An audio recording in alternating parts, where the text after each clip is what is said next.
আমি মরেকিন সিদ্দিকী আমার ব্যাংকে যে টাকা ছিল সেটা পরের কথা, আমার কাছে যা টাকা আছে আমি ইসাল সবে লাগিয়ে দিয়েছি। মানে রোজার মাসে আমাদের দান করতে হয়, আর ইসাল সব পেয়েছি, আমরা পুরো উজাড় করে দিচ্ছি। আমাদের মুড়িদ কোটি কোটি টাকা দেয়, আমরা সব তাদের জন্য করে দিচ্ছি, খেদমতে লাগিয়ে দিচ্ছি প্রত্যেকটা হুজুর। সরকার আমাদের দিচ্ছে, কেন অন্য লোকের পেটে ঢুকবে, কেন দুর্নীতি হবে? এটাই তো আমাদের প্রশ্ন। এই জন্যই শাসক দল শাসক বিরোধী বলবো না, সকলকে বলবো যারা দুর্নীতি করছে তাদের বিরুদ্ধে আপনারা গর্জে উঠুন, এবং যারা সমাজসেবা করছে, খেদমত করতে চাইছে তাদেরকে আগিয়ে দিন। না হলে ফুরফুরা শরীফটা শেষ হয়ে যাবে। অন্য মহারাজদের স্থান যেরকম ধ্বংস হয়ে গিয়েছে, আমাদের ফুরফুরা শরীফটাকে ওরা ধ্বংস করে দেবে।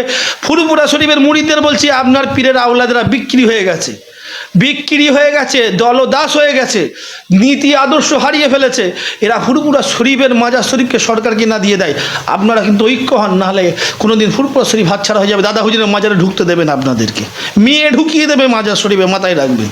না, ফুরফুরা শরীফে কয়েকটা পীরজাদা ছাড়া বাদ বাকি যেসব পীরজাদা রয়েছে তাদেরকে তো কার্যত পীরজাদা বলে তাদেরকে গুরুত্বই দেওয়া হচ্ছে না, এই বিচারিতা কেন?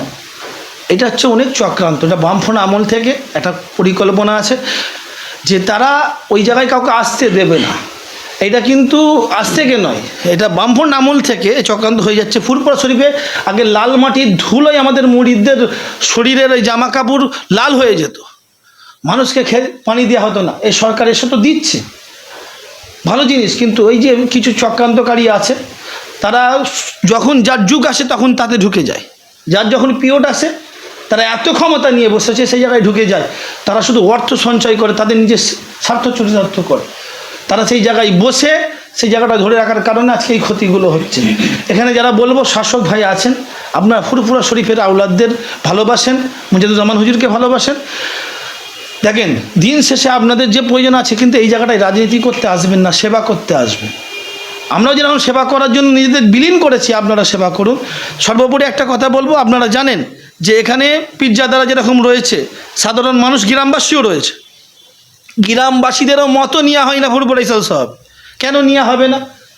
ফুরফুরা শরীফ থেকে দুটো ভাগ করে দিচ্ছে, কিছু লোক বসে রয়েছে। সাধারণ মানুষের সাথে পীর সাহেবদের কোনো সম্পর্ক রাখছে না। কী সিদ্ধান্ত হবে, মুরিদদের কী করা প্রয়োজন শুনছেই না, তারা তাদের মতো করে যাচ্ছে।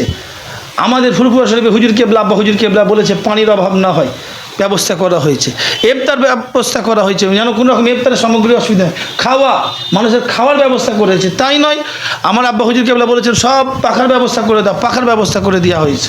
দেখেন, এইটা তো করা হয়েছে, কিন্তু আমি আমার জায়গা ছেড়ে যখন করতে যাচ্ছি বাধা দেওয়া হচ্ছে, কারণ সেই জায়গাটাই আমাদের লোক নাই।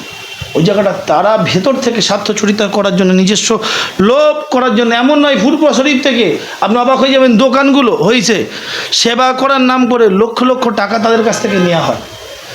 এক হাত জায়গা 10,000 টাকা ভাড়া, 2 হাত জায়গা 10,000 টাকা ভাড়া। মানুষ 24 ঘন্টা থেকে নিয়ে এসে আসছে, মানুষকে সেবা দিবে কী করে? মানুষকে মুরিদের কাছ থেকে সেবা দেওয়া পাচ্ছে না, টাকা বেশি নেওয়ার জন্য ভাড়া তুলতে হচ্ছে। তার সাথে মানুষ ভালো মানে খাবারও পাচ্ছে না। অতএব বলবো যে আপনারা মিডিয়া যারা দেখছেন, সঠিক জায়গায় মানুষকে বলবো, আপনারা সচেতন হন, ফুরফুরা শরীফকে একদম শেষ করে ফেলবেন না। আর যারা ফুরফুরা শরীফকে আজকে শেষ করার জন্য উঠে পড়ে লেগেছেন, তাদেরকে বলবো আপনারা বেশি দিন যাবে না, আপনাদেরকে কিন্তু এই জায়গা থেকে সরে যেতে হবে। না হলে যদি ফুরফুরা শরীফকে শেষ করার জন্য ফুরফুরা শরীফে আপনারা আসেন, সবুজ বাতি নিয়ে ফুরফুরা শরীফে উজ্জ্বলের ওখান থেকে ঘুরে ফুরফুরা শরীফকে শেষ করতে আসেন, আপনাদেরকে ফুরফুরা শরীফের মুরিদ, বাংলার সাধারণ মানুষ, হিন্দু মুসলমান খ্রিস্টান এখানে সবাই আসে, সবাইয়ের ফুরফুরা, আপনাদেরকেও কিন্তু শেষ করে দেবে, এটা মাথায় রাখবেন। ফুরফুরা শরীফের ইসালে সমাবের আগে যে মিটিংটা হয়, আপনাদেরকে সেই মিটিংয়ে ডাকা হয়েছিল? না, আমাদেরকে ডাকা হয়নি, কোনো প্রকার মেসেজ আসেনি, কোনো প্রকার মেসেজ আসেনি। পূর্ব বছরেও আমাদেরকে ফোন করা হয়েছিল, এবছরে কোনো রকম ফোন করা হয়নি, কোনো রকমভাবে ফোন করা হয়নি। কারণ তারা জানে ফোন করলে তারা সত্য কথাটা বলবে, আমাদের ভুলগুলো ধরিয়ে দেবে, আমাদের দুর্নীতি প্রকাশ করে দেবে বিডিও স্যারের কাছে। আপনার সিএমএমের যে প্রতিনিধি থাকবে তার কাছে দুর্নীতি করে দেওয়া হবে। এমনকি সিএমএইচ এই বছরে বলেছে আউট সেশনে যারা বাইরে থাকবে, মানে ক্যাম্প দেওয়া হবে না, সরকারি ক্যাম্পেই শুধু ওষুধ দেওয়া হবে। আপনি বলুন, ফুরফুরা শরীফ শুধু ওই সরকারি ওই আজকে নাই বড় হয়েছে, আগে কি আমরা সেবা দেয়নি? দীর্ঘ 12-13 বছর ধরে সংগঠনগুলো সব সেবা করছে, তার পূর্বে সেবা করতে সরকারি ওষুধ আমরা পেতাম। আজকে সিএমএইচ বলে বাইরে আউট মানে যেগুলো রয়েছে তাদেরকে কোনো সেবা কেন দেওয়া হবে না? কেন এই বলার সাহসটা পেলো কোথায়? সব কিছু আপনাকে জানিয়ে করতে একটা তো সিস্টেমে চলছে, আপনি নতুন সিস্টেম কোথা থেকে কার পাওয়ারে আপনি আরম্ভ করলেন? এ কথা বলার লোক যখনই প্রোগ্রামে যাবে, মিটিংয়ে যাবে, তখনই তো তাদের দুর্নীতি ফাঁস হবে। এছাড়া তার জন্য আমাদের মতো যারা প্রতিবাদী, যারা সব কথা বলে, এইগুলোকে নিয়ে যাওয়া হয়নি। সম্ভবত 2,40,00,000 যে টাকাটা বরাদ্দ করা হয়েছিল সেই টাকা সবটি খরচা হয়েছে বলে মনে হচ্ছে? আমার তো মনে হয় সে টাকা খরচা হয়নি, 50-50 হয়ে গেছে আমার মনে হয়। কারণ আপনারা তো দেখছেন, একটা কল বসাতে গেলে ক টাকা খরচ, মোটর কত টাকা খরচ হয়, ক টাকা বিল হয় আপনি দেখুন। আপনি যদি চান ইসাল সবের পরে আপনারা আসবেন, আমার বাড়িতেও একটা দিয়েছে, আপনাকে মোটর তুলিয়ে আমার খরচায় তুলব, কী পরিমাণের দুর্নীতি হয় একটা মোটরে, আপনি দেখলে বুঝতে পারবেন। আর মাশাআল্লাহ তো আমাদের মুরিদরা বড় বড় ব্যবসায়ী, বড় বড় বিজনেসম্যান আছে, তাদের কলগুলাকে ডাকবো যারা ওই পাইপলাইনের কাজ করে, দেখে দেখাবো মোটরের পরিমাণটা কি সুন্দর, কত ভালো, কি কোয়ালিটি, কত বোর একটা হয়, এই বোর কত আছে দেখা যাবে। আমি মোটর পেয়েছি তাই মোটরের কথা বলছি। এরকম তো ভেতরে আবার শুনছি মুখ বেছে বেছে, মানে ওনাদের কথা যারা ভালো বলবে, ওনাদের হায় হ্যাঁ, ওনাদের নাই না, তাকে আবার পানি এই ফ্রিজ দিয়েছে, ফ্রিজ নিয়ে ঠান্ডা মুখে পানি দেবে, মুখ ঠান্ডা। আপনি অবাক হয়ে যাবেন, এটা আপনার মিডিয়া দেখেন। হুজুরদেরকে চুপ করানোর জন্য কিছু কিছু হুজুরকে ফ্রি কারেন্টের ব্যবস্থা করে দিয়েছে। আমি বলে দিচ্ছি, ফাঁস করছি, ফ্রি কারেন্টের ব্যবস্থা করে দিয়েছে। এই যে তারা এই কারেন্টটা খরচা করবে, কার ঘাড়ে চাপবে?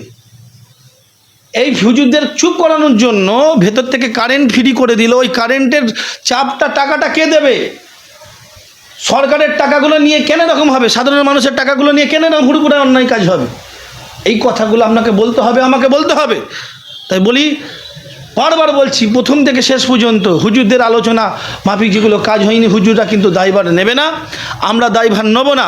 মুরব্বীদেরকে চুপ করিয়ে দেওয়া হয়েছে, বড় বড় হুজুর কেবলাদেরকে চুপ করিয়ে দেওয়া হয়েছে, তারা সত্য কথা বলতে পারছে না। কখন তাদের ছেলেদেরকে দিয়ে, মুরিদদের দিয়ে, সমাজে জলসা করতে গেলে পার্টির লিডারগুলোকে দিয়ে চাপ ফেলিয়ে হুজুরদের মুখ চুপ করিয়ে দেওয়া হয়েছে, তারা বলবে না, তারা বলতে গেলে সমস্যা। অতএব আমরা যারা মুখ খুলছি, আমাদের হাজার বাধা এসে যাক, আমরা চিন্তা করি না, বলবো হক কথা, তার জন্য মৃত্যু হয় মৃত্যু হবে, জেল খাটতে হয় জেল খাটবো, কোনো ব্যাপার নয়। ফুরপুরা শরীফ নিয়ে দুর্নীতি যারা করছে তাদের বিরুদ্ধে আঙুল উঠবে, উঠছে, উঠবে, তুলতে থাকবে। Thank you very much.